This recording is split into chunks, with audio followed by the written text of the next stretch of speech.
Hey everybody. I was just listening to the book of Revelation. I was in chapter 3, and Jesus was talking to the church in Laodicea. And the verse that really stuck out to me said, I correct and discipline everyone I love. So be diligent and turn from your indifference. And that really hit home with me because I tend to be very indifferent. I'm very laid back, not big on confrontation, not super picky. I just like people to be happy, calm, and peaceful. And my typical needs are pretty low, as long as I don't know, I feel like my typical needs are pretty low. And so because they're low and because my criteria for what makes me happy is pretty low and minimum, it causes a lot of indifference. I also have different mental disorders and emotional processing disorders. And so I get a lot of indifference, it seems. I'm very empathetic and compassionate, but I'm also bipolar. And when I know the truth, that's it. Empathy and compassion only go so far,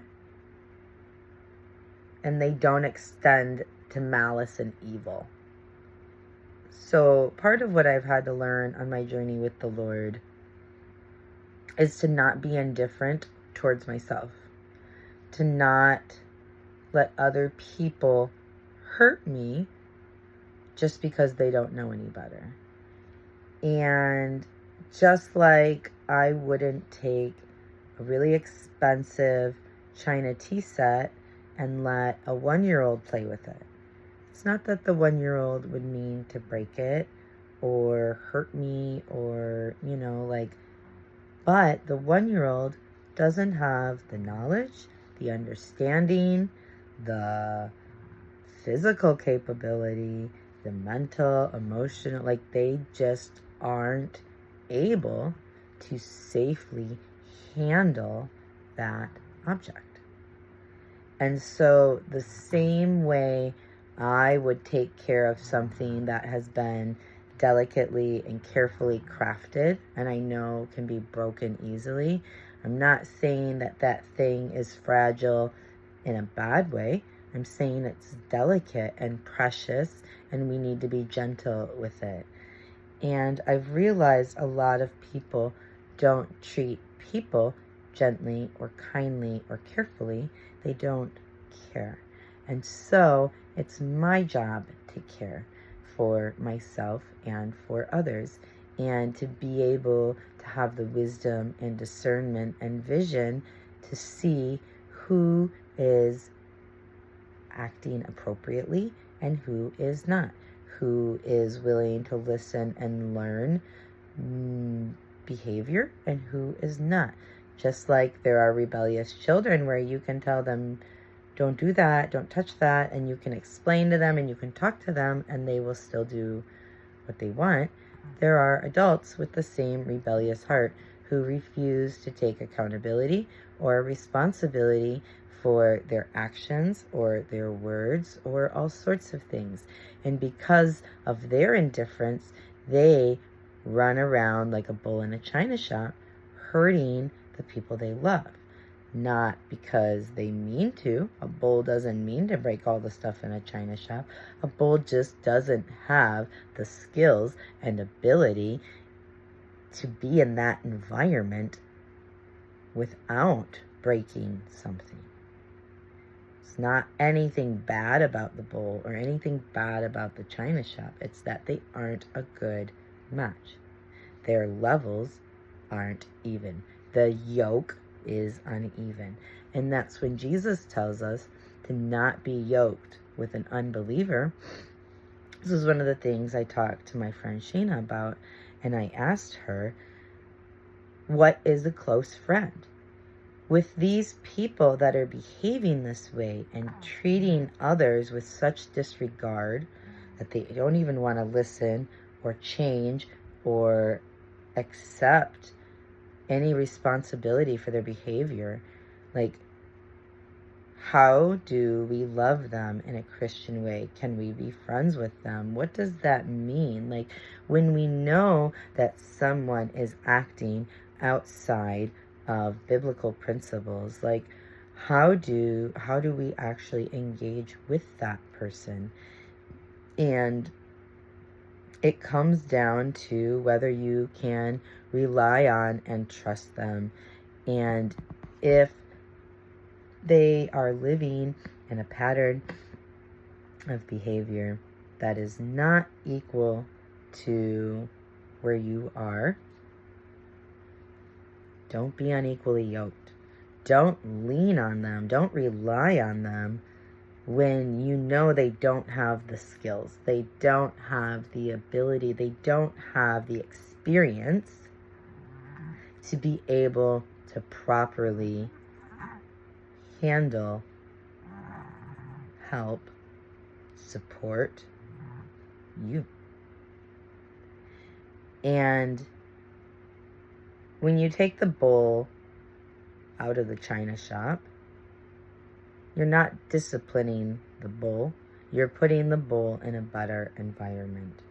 And the people who own the china shop might like the bowl, but that doesn't mean that they want the bowl damaging all of this stuff. And I was just talking to my daughter last night about this concept and how some people cause a lot of damage. And the Bible calls us to love the person but hate the sin, and to be very careful when we engage with them. And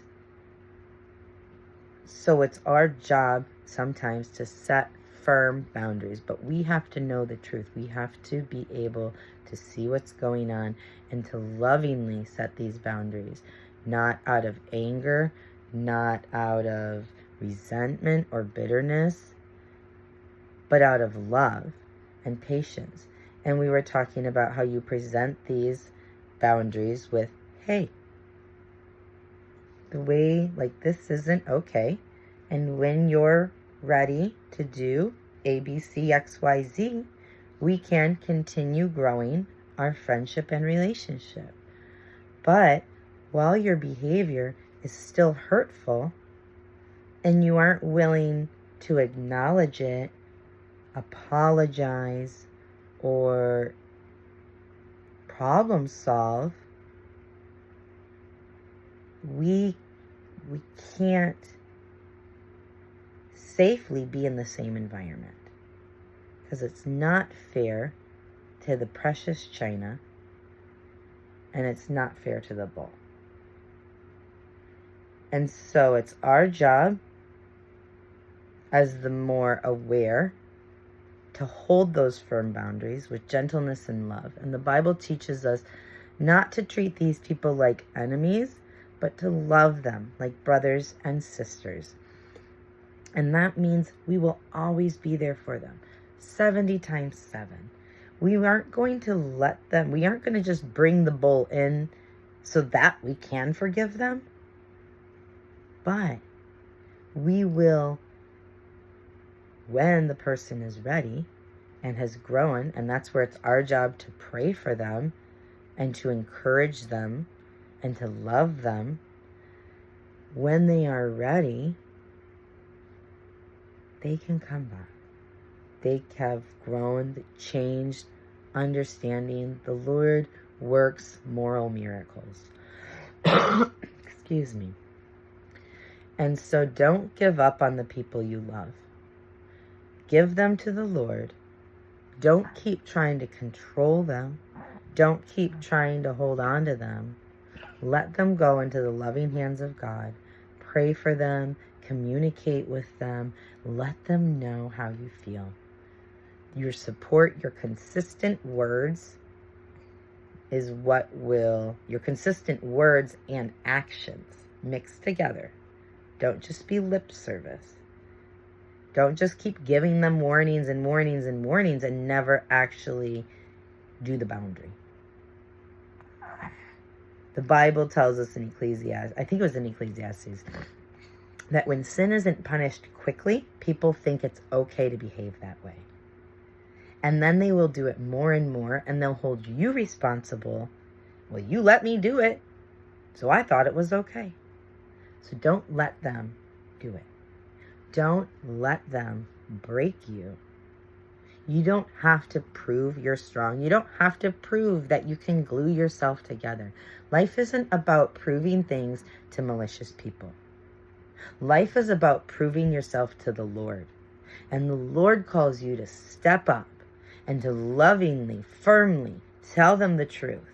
Explain to them in a gentle way. It tells us in, is it Peter or Timothy, that we are supposed to be, as Christians, it is our job to be gentle and patient with everyone and to be able to teach difficult people.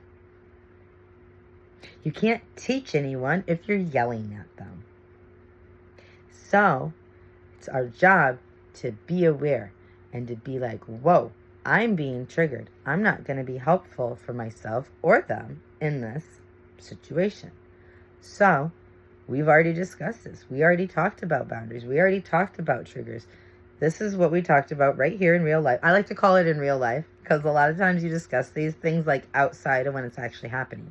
So then when it actually happens, I'll call it in real life. I'm like, I'll tell my friend, I'll be like, this is what we talked about. This is what it looks like in real life. Like we said these things and in real life, this is what it looks like. That concept we discussed in real life, this situation, what we're going through, this is what it looks like in real life. If you want to change what we talked about, if you want to change the plan, that way real life looks different, then we can do that. That's fine.